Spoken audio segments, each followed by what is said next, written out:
My beloved, may the grace and peace and favor and joy of our Heavenly Father be with you all in the mighty name of the Lord Jesus Christ. என்னுடைய அன்பானவர்களே, கர்த்தராகிய இயேசு கிறிஸ்துவின் நாமத்தில் நம்முடைய பரலோக பிதாவாகிய தேவனுடைய கிருபையும் இரக்கமும் தயவும் அவருடைய சந்தோஷம் மகிழ்ச்சி எப்பொழுதும் உங்கள் வாழ்க்கையிலே உண்டாவதாக நான் ஆசீர்வதித்து வாழ்த்துகிறேன். Our purpose in Christ Jesus, கிறிஸ்து இயேசுவுக்குள் நம்முடைய வாழ்க்கை நோக்கம். The Bible says in book of Ecclesiastes chapter 3 verse 1, to everything there is a season and a time for every matter of purpose under heaven. பிரசங்கி 3ஆம் அதிகாரம் 1ஆம் வசனம் சொல்லுகிறது, ஒவ்வொன்றிற்கும் ஒவ்வொரு காலம் உண்டு, வானத்தின் கீழ் இருக்கிற ஒவ்வொரு காரியத்துக்கும் ஒவ்வொரு சமயம் உண்டு என்று சொல்லுகிறது. Yes, there is the Bible clearly says that for everything that exists there is a season, and for every matter, for everything which is under heaven, there is a purpose for their existence. வேத வசனம் மிக தெளிவாக சொல்லுது, இந்த பூமியில ஒவ்வொன்றுக்கும் ஒரு காரியத்துக்கும் ஒரு காலங்களும் உண்டு, சமயங்கள் உண்டு, நேரங்கள் உண்டு. இந்த பூமியில தோன்றிருக்கிற எல்லா காரியத்துக்கும் எல்லா விஷயத்திற்கும் அதற்கு ஒரு நோக்கம் உண்டு என்று வேத வசனம் மிக தெளிவாய் சொல்லுகிறது.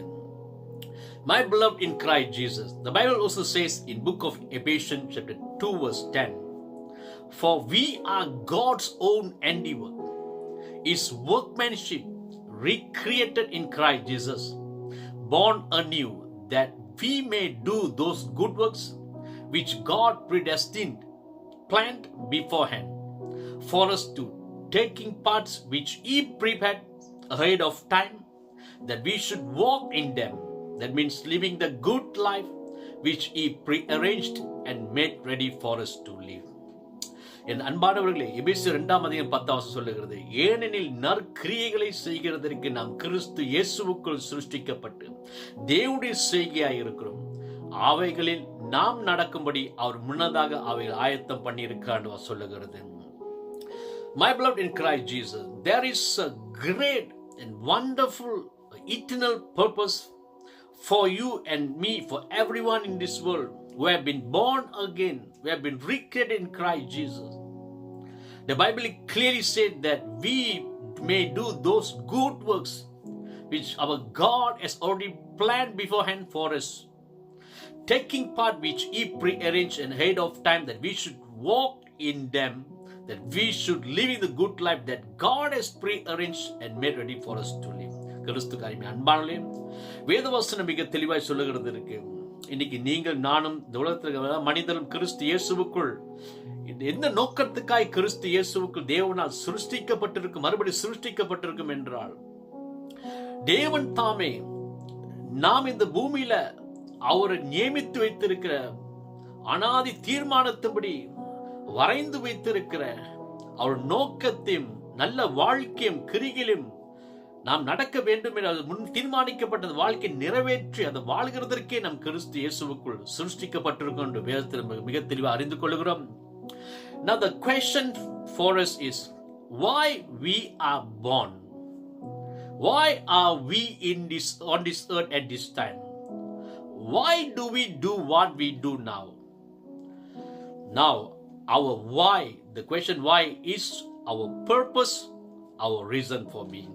இந்த கேள்வி என்னவென்றால், எதற்காக இந்த பூமியில பிறந்திருக்கிறோம், இந்த நேரத்தில் இந்த பூமியில எதற்காக நம்ம இருக்கிறோம், மற்றும் செய்து கொண்டிருக்க காரியம் என்னத்திற்காக செய்து கொண்டிருக்கிறோம் என்று இந்த கேள்வி நம்ம கேட்கும் பொழுது, நம்ம கேள்வியினுடைய அந்த அதுக்கு அர்த்தம் என்னவென்றால், இந்த கேள்விதான் நம்முடைய நோக்கமா இருக்கிறது. அந்த நோக்கத்திற்காக தான் நம்ம இந்த பூமியில வாழ்ந்து கொண்ட காரணத்துல வாழ்ந்து கொண்டிருக்கோம் அறிந்து கொள்ளுகிறோம். Our purpose is the reason for which something is done or created or for which something exists. அதாவது நாம் தோன்றியிருப்பது, நாம் சிருஷ்டிக்கப்பட்டிருக்கிறது, நம்ம சிருஷ்டிக்கப்பட்டு நாம் தோன்றிருக்கிறது எல்லாம் ஒரு காரணமும் ஒரு நோக்கமா இருக்கிறத அறிந்து கொள்ளுகிறோம். So we should discover what is the purpose for our life that God has predestined in our life? ஆகிய கிறிஸ்து இயேசுக்குள் தேவன் முன் தீர்மானிக்கப்பட்ட அந்த நோக்கத்தை, வாழ்க்கை நோக்கத்தை நம்ம அறிந்து கொள்வது அது மிக மிக அவசியமா இருக்கிறது. The word of God gives us clear answers and insights into our purpose on earth. வேத வசனம் இந்த பூமிக்கு மேல நம்ம இந்த பூமியில நம்ம நிறைவேற்ற போகிற இந்த நோக்கத்தினுடைய அதோடைய பதில்களையும் அது நுண்ணறியும் மிக மிக தெளிவாய் வேத வசனம் நமக்கு சொல்லிக் கொடுத்திருக்கிறது. உதாரணமா பார்க்கும்போது 1 பேதுரு 2:9 சொல்லுகிறது. The Bible says in book of 1 Peter chapter 2 verse 9, the Bible says the purpose of our being on earth, but you are a chosen race, a royal priesthood, a dedicated nation, God's own purchased special people, that you may set forth the wonderful deeds and display the virtues and perfection of him who called you out of darkness into his marvelous light. This is one of our purpose for our existence on the earth, who have been born again into Christ Jesus. வேதம் சொல்லுகிறது 1 பேதுரு 2:9 அந்தகார இருளிலிருந்து தம்முடைய ஆச்சரியமான ஒளியினிடத்திற்கு நம்மை வரவழைத்தோட புண்ணியங்களை அறிவிக்கும்படிக்கு நாம் தெரிந்து கொள்ளப்பட்ட சந்ததியாயும் ராஜரிக ஆசாரியாரையும் பரிசுத்த ஜாதியாயும் அவர் சொந்த ஜனமாயும் இருக்கிறீர்கள் என்று சொல்லியிருக்க பிரகாரமாக இதுதான் தேவனுடைய பல நோக்கங்களில் ஒன்று. நோக்கம் என்னவென்றால் நம் அந்த நோக்கத்தை நமக்கு வெளிப்படுத்துகிற வேதவசனம் நமக்கு உதவி செய்கிறதா இருக்குது. Now you and me were created in Christ to bring God's glory, to show forth his praise, to set forth his wonderful deeds, and to display his virtues and perfection on earth. இன்னைக்கு நீங்களும் நானும் கிறிஸ்து இயேசுவுக்குள் தேவனுக்கு மகிமை செலுத்தும்படி நம்ம சிருஷ்டிக்கப்பட்டிருக்கிறோம். நமக்கு தேவனுக்கு துதியை செலுத்தும்படி, துதியை வெளிப்படுத்தும்படி நம்ம நியமிக்கப்பட்டிருக்கிறோம், நோக்கமாக்கப்பட்டிருக்கிறோம். மற்றும் அவருடைய நல்ல கிரியைகளை, ஆச்சரியமான கிரியைகளை வெளிப்படுத்துகிறதற்கும் அவருடைய நற்பண்புகளையும் அவருடைய பரிபூர்ணங்களையும் வெளிப்படுத்துகிறதற்கும் நாம் கிறிஸ்து இயேசுவுக்குள் நாம் அழைக்கப்பட்டிருக்கிறோம் நம்ம அறிந்து கொள்ள வேண்டும். My beloved in Christ Jesus, a book of Acts chapter 26 verses 16 to 18, the Bible clearly says about how Lord Jesus called Paul, and for what purpose that Jesus called Paul into the life of God's glory. அப்போஸ்தலர் நடபடிகள் 26:16-18 பார்க்கும்போது கர்த்தராகிய இயேசு கிறிஸ்து என்ன நோக்கத்திற்காக, தேவனுடைய மகிமைக்காக, எந்த நோக்கத்திற்காக பவுல் அழைத்தார் என்று இந்த வேதவாசம் மிக தெளிவாக சொல்லுது. Bible says Jesus said to Paul, but arise and stand upon your feet, for I have appeared to you for this purpose, that I might appoint you to serve as my minister and to bear witness for both to what you have seen of me and to that in which I will appear to you, choosing you out, selecting you for myself, and delivering you from among these Jewish people and the Gentiles to whom I am sending you, to open their eyes that they may turn from darkness to light and from the power of Satan to God, so that they may thus receive forgiveness and release from their sins and also receive a place and portion among those who are consecrated and purified by faith in me. அப்போஸ்தலர் நடபடிகள் 26 14-18 பார்க்கும்போது இயேசு கிறிஸ்து பவுலை இந்த நோக்கத்திற்கு அழைத்தார் என்று இயேசு சொல்லியிருக்கார். அப்பொழுது நீ எழுந்து காலூன்றி நில், நீ கண்டவைகளையும் நான் உனக்கு தரிசனமாகி காண்பிக்க போகிறவர்களையும் குறித்து உன்னை ஊழியக்காரனாகவும் சாட்சியாகவும் ஏற்படுத்துகிறதற்கு உனக்கு தரிசனமானேன்.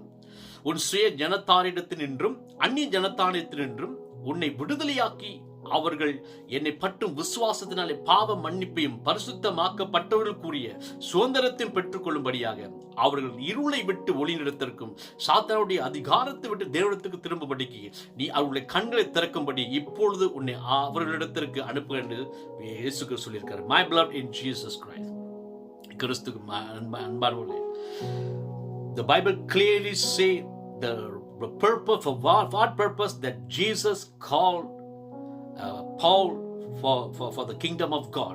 வேத வசனம் மிக தெளிவாக சொல்லுது என்ன நோக்கத்தை கர்த்தர் இயேசுக்கு தேவ ராஜ்யத்திற்காக பவுலை தேர்ந்தெடுத்தார் என்று சொல்லுகிறது. Now as Paul also, we also has been chosen, has been delivered and been saved by the Lord Jesus Christ for us to be his minister and to bear his witness and to open the eyes of the people that they may turn from darkness to light and from the power of Satan to God, so that they may receive forgiveness and release from their sins, and also they may receive a place and portion among those who have been sanctified and purified by faith in Jesus Christ. கிறிஸ்துவை அன்பானவர்களே, எந்த நோக்கத்திற்காக இயேசு கிறிஸ்து தேவன் ராஜ்யத்தின் மகிமைக்கு அழைத்தார் என்று வேதம் சொல்லியிருக்கிற பிரகாரமா இன்னைக்கு பவுலை போல நம்மையும் கர்த்தராகிய இயேசு கிறிஸ்து அழைத்து இருக்கிற நோக்கம் இருக்கிறது. அவர் நம்மை தமக்கு ஊழியக்காரனாகவும் அவர் சாட்சியை நாம் வெளிப்படுத்துகிறோம். கர்த்தர் இயேசு கிறிஸ்து அழைத்திருக்கிறார். மற்றும் நம்முடைய அழைப்பின் நோக்கம் என்னவென்றால், நம்ம ஜனங்களை இருளை விட்டு ஒளிநிறத்திற்கும் சாத்தானுடைய அதிகாரத்தை விட்டு தேவனத்துக்கு திருப்பும்படிக்கு நம்ம நியமித்திருக்க அழைத்திருக்கார், விடுதலாக்கப்பட்டிருக்கார். ஏனென்றால் அவர்கள் கர்த்தராகிய இயேசு கிறிஸ்துவை பற்றும் விசுவாசம் பாவ மன்னிப்பின் பரிசுத்தமாக்கப்பட்டவர்களுடைய சுதந்திரத்தை பெற்றுக்கொள்ளும்படிக்கு அவர் வழிகாட்டும்படிக்கு நம்மை கர்த்தராகிய இயேசு கிறிஸ்து தெரிந்திருக்கார். This is the purpose for our life who have been born again into Christ Jesus for the God's glory. இதுதான் நம்முடைய கிறிஸ்து இயேசுவுக்குள் தேவ ராஜ்யத்திற்காக நம்ம கிறிஸ்து இயேசு மறுபடி பிறந்த நோக்கமா இருக்கிறது. Thus our life should be about living for him, pleasing for him and fulfilling the purpose for which you and me have been born again into Christ. ஆகையால் நம்ம வாழ்க்கையெல்லாம் நம்ம கர்த்தருக்காய் வாழுகிறதா இருக்க வேண்டும், அவருக்கு பிரியப்படுத்துகிற வாழ்க்கையா இருக்க வேண்டும். நம்ம எதற்காக மறுபடி பிறந்தோமோ அந்த நோக்கத்தை நிறைவேற்றுறதுக்கே நம் கிறிஸ்து இயேசுக்குள் நம்ம அழைக்கப்பட்டிருக்கிறோம். May God bless you abundantly. கர்த்தர் உங்களை ஆசீர்வதிப்பார். Amen. Amen.